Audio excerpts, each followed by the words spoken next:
Put your hands together and welcome him. Good morning, everybody, and good morning to all on the dais and everybody who's here, and especially for startups, because that's the theme of today. Well, actually, so much has been talked about software, and then suddenly today, Professor Sood starts talking about hardware. All right. So, very interestingly, the change all over the world that is happening now and the opportunity that is now staring at us is very different from what it was earlier.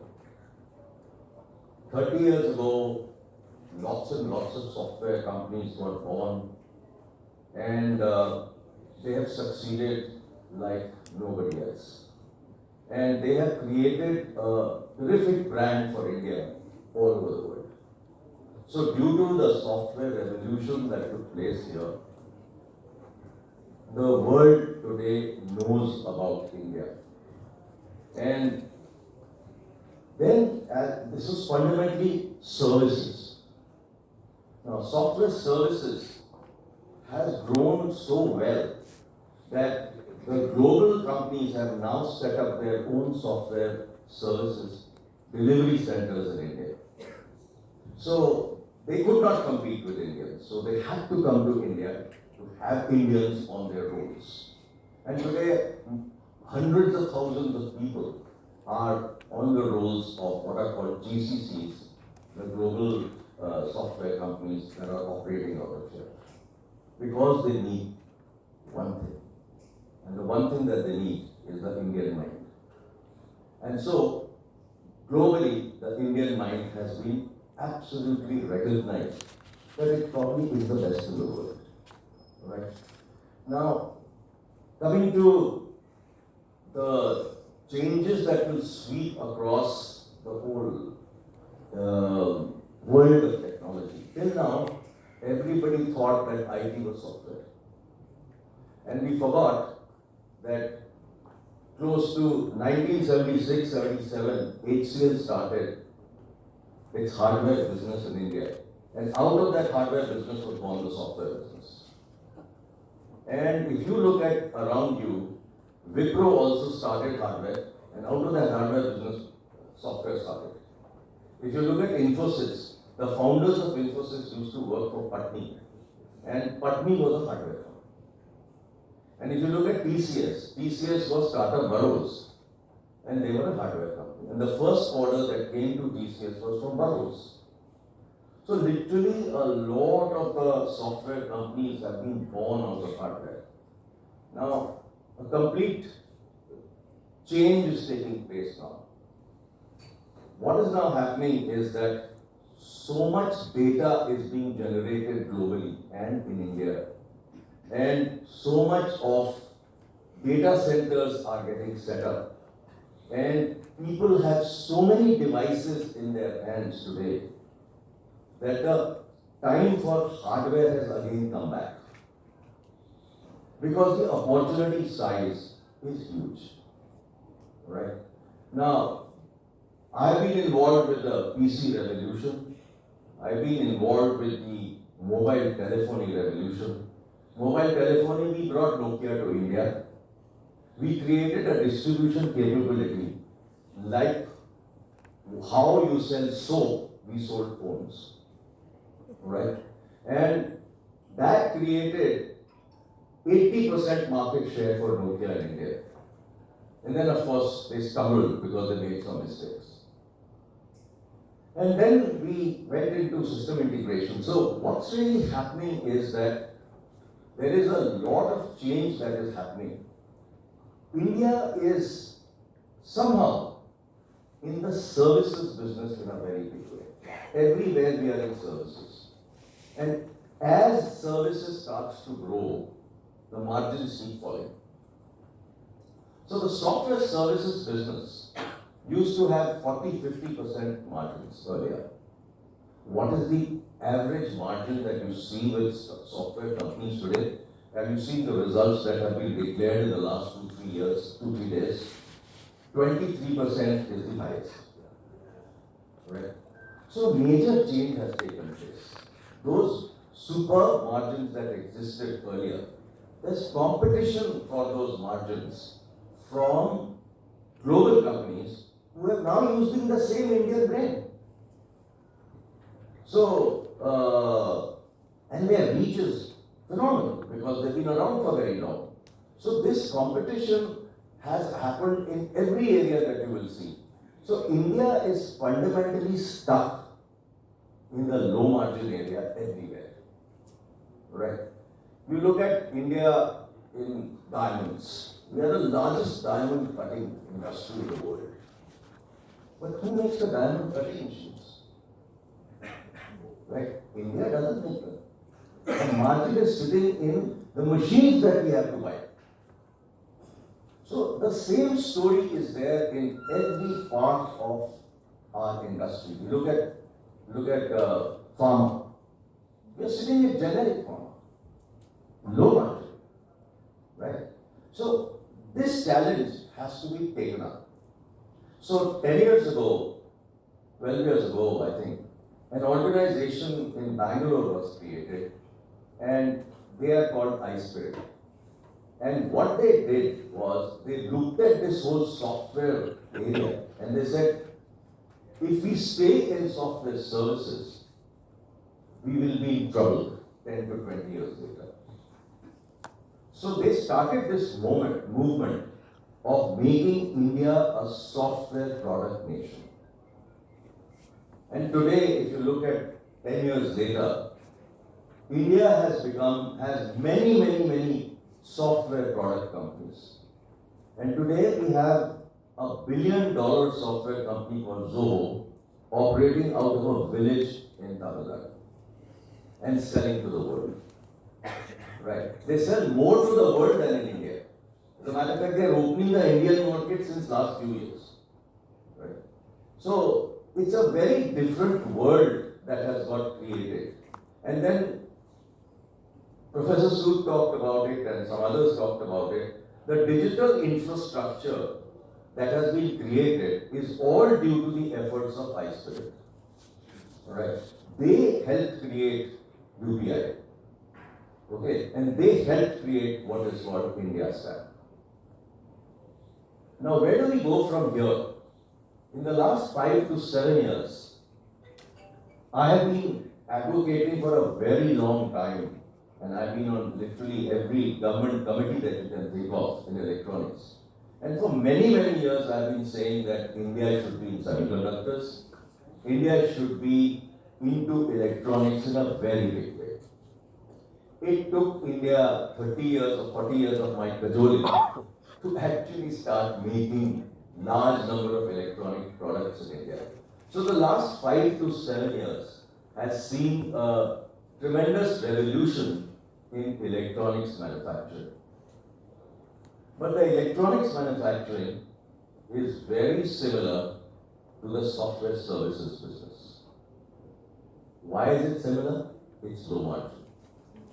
But in electronics manufacturing, it starts with low margin.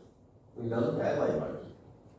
So, even if you make 300 million phones and you export them, what is the value addition in India?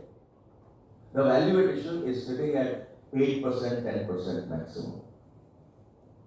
So, as a country, everywhere where we are, everywhere we have grown, we are sitting at a low margin area. Now, that's not going to make us successful globally unless we start to change that. So a few years ago, I decided to set up a foundation of my own, which is called EPIC. And our whole objective is very similar to what iSpirit did to software. We want to do that for hardware. We want to make India a hardware product nation. How do we move ahead from where we are today? Many years ago, 10 years ago, 12 years ago, everybody used to talk about China plus one. China plus one meant that everybody no longer wants to be only in China to make their electronic products.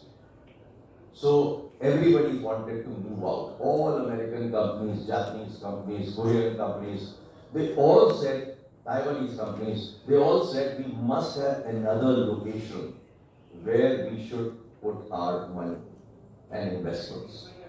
So, China plus one, we lost the game. We were not there to capture it. Who captured it? A small country like Vietnam. And to some extent Indonesia and Malaysia. We were missing. Nicely missing. And so we didn't seize that opportunity of China plus one. And what's happened now is that due to COVID and due to the new geopolitical situation that exists today, people no longer trust China. So they want to move away from China. Now what has happened is that Taiwan helped make China move from low margin to high margin. So they took them away from manufacturing to making products. So if you today want to introduce a new product anywhere in the world, what do you really do? You go to China, you go to a design house, they will design the product for you. You go to a manufacturer, EMS company, electronic manufacturing services company, they will manufacture it for you. You bring it back to India and put a logo on it, Usha, Havells, whatever you want, and sell it in India and all over the world. And it's not about just India. All European companies and American companies have got used to doing this. Now, today, due to the geopolitical situation, people do not trust China. So here is the opportunity for India to become a hardware product nation. Many years ago, to the principal scientific advisor who used to be there, Dr. Chidambaram, I had created a paper and we had created a group which was called Carol, and we had actually 20 years ago suggested that we should create our own electronic products. That file never moved beyond the first test. Right. The only thing that they did was to create an operating system for the set-top boxes. And that took 3 years. Rest of it was all ignored. Okay? So we lost that buzz of creating products many years ago. But today, because of COVID and because of the geopolitical situation, we have this great opportunity to create Indian products in hardware. So you've seen the revolution taking place in space startups. I have invested in some of them, and one of them actually launched 2 satellites in November last year. So space is happening, drones are happening. Drone is a huge area in hardware. And why is drone a very large opportunity? Because the Indian government has today put a ban on import of the largest company in drones from China, DJI. So suddenly there is a huge opportunity for making drone complex and full systems. Okay? So there is a similar opportunity in literally every area that you can think of. Today, electronic medical devices, 80% get imported. Out of them, a majority comes from China. Right. In the last 5 years, the imports of electronics from China have dramatically increased. Why is that? The reason for it is that we do not add value in India. In every electronic piece that we are making, everything comes here as a kit, we assemble it and send it out. Right? Now that has to change. Because if we continue to encourage China, who's constantly fighting with us at Galwan, right? We can't just allow them to keep on taking the Indian market without returning anything. Right. So it's very critical in terms of security reasons alone that we counter this effort. So Professor Goyal talked about it, and he said that India created its own 4G stack, and the government took a decision, a very bold decision, to buy only Indian. Correct? Yes, sir. Why did that happen? Because we do not want Huawei to come to India and become a security risk in our telecom ecosystem. When Biden came to India, he actually had a discussion with the Prime Minister and said, we want to rip and replace Chinese telecom here from China, from America. So when Mr. Modi told him that we have our own 4G stack, he says, send all these people to America and we will buy your 4G stack and replace Huawei. Right? So they call that program rip and replace. Right? So this whole thing, till now, 3-4 companies have controlled telecom. Which are they? Huawei, Nokia, Ericsson, Samsung. Now, these were called hens, right? Now we can replace H by T, which means Tata, and it's got to be tens, right? And that's what we should be doing in the world. So we have the capability, and why do we have more capability? Is because against Vietnam, what do we have? Design and engineering capability, which they don't have. So suddenly we have a great opportunity to actually create India as a next hardware product nation after China. And if we can go and replace 20 to 40% of what they do in the next 10 years, we can be exceedingly successful. There's no reason why we can't make our own phones. Every phone here is imported. Right? Every phone that is made in India is made out of kits sent from China. We basically do screwdriver. What value addition are we doing in India? Very little. So all this shows that there is a huge and large opportunity to create a hardware product nation and to create products out of India. And here is where startups have to make a very, very big difference. Because innovation doesn't happen in large companies. Innovation happens in startups and small companies.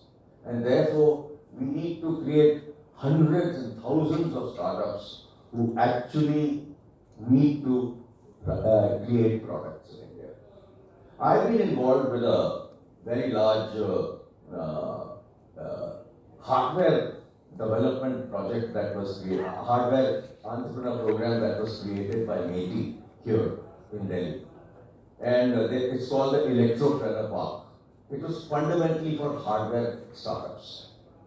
This Electropreneur Park in Delhi has created more than 60 hardware products in the last 6 years. And they also have close to 60 odd patents, all created in Delhi in electronic hardware. So what it really shows is that it's all possible to do. So as part of our effort from my foundation, what we are trying to do is that we have requested the government and we have sensitized the government about this whole need to create hardware startups in the country and to promote the whole idea of designing products and making products in India and being genuinely Atmanirbhar. Today we just make in India, but it's not designed in India. Today we don't add value in India. We need to add more value in India. So, as a matter of fact, the government has taken a view that they've set up a task force now to make India a hardware product nation. And that is at my request that they have done that. And actually Professor Sood is going to head that task force. Now, what do we want to do? We want to make sure that every part of the various ministries look at electronics as a horizontal. MeitY will look at only the IT products and others. DOT will look at telecom products. But there is automotive electronics, there is electronics in space, there is electronics in nuclear, you name it, electronics is everywhere. So we need to start to look at electronics as a horizontal, and we need to create many sub-assemblies also in India. Now, for the school projects, the government has been buying Raspberry Pi. Huge numbers are bought. Why can't we make Raspberry Pi in India? So I've actually spotted a startup in Bangalore, and we are encouraging them to finish that project. In the next 2 months, we'll have a Raspberry Pi equivalent. Alright. The same thing is true for products that are so widely used in the country. For example, tablets are used in crores in India. But we don't make a single tablet. Right? So, from my foundation, we decided that we'll make an intervention. And we said we'll make a product which is good for sustainability. So Professor Sood talked about e-waste. Our whole objective of this product is that it is repairable and upgradable. So if you look at your phone or you look at a tablet, you can't even open it. So what happens is that when you buy an imported tablet in a school, and kids will spoil the tablet pretty quickly. In 2 years, you have to replace it. So if you buy 2 crores in 2 years, you'll have to buy another 2 crores in the next 2 years. So the strategy that India has to use is that we must have products that are longer life products. So at one time, the strategy all over the world was designed to last. In the last 10 years, it's become designed to fail. So you buy an apple, 2 years later, it's so slow, you have to buy another one. Right? So these are the kind of changes that we need to do if we want to be a sustainable country. हमारे country में हम तो toothbrush भी नहीं फेंकते, ठीक है ना? वो टूथब्रश को हम यूज करते हैं, फिर उसके बाद वो किचन में चला जाता है, लोग साफ कर रहे होते हैं, या किसी के पास चला जाता है, वो जूते वूते साफ कर रहा होता है. हम तो हर चीज को यूज करते हैं. कपड़े भी हमारे जो होते हैं बच्चों के, वो छोटे बच्चे के पास चले जाते हैं या किसी और के पास चले जाते हैं. हम तो कोई चीज फेंकते नहीं है. We are not the West, but we have got used to the strategies of the West, and the marketing strategies of the West are replace the product in 2 years. So we wanted to prove that it's possible to create a product for next 5 years. So we created this tablet, right? Same price as anybody else in the globe, right? So all these things are possible. Okay, we just wanted to prove that it's possible, and we have proven that it's possible. Now we are giving that design free to manufacturers. You make it in India for India. Okay? But one of the major things that the government needs to do into this whole policy of creating Make in India, Made in India, is exactly what the government did for 4G.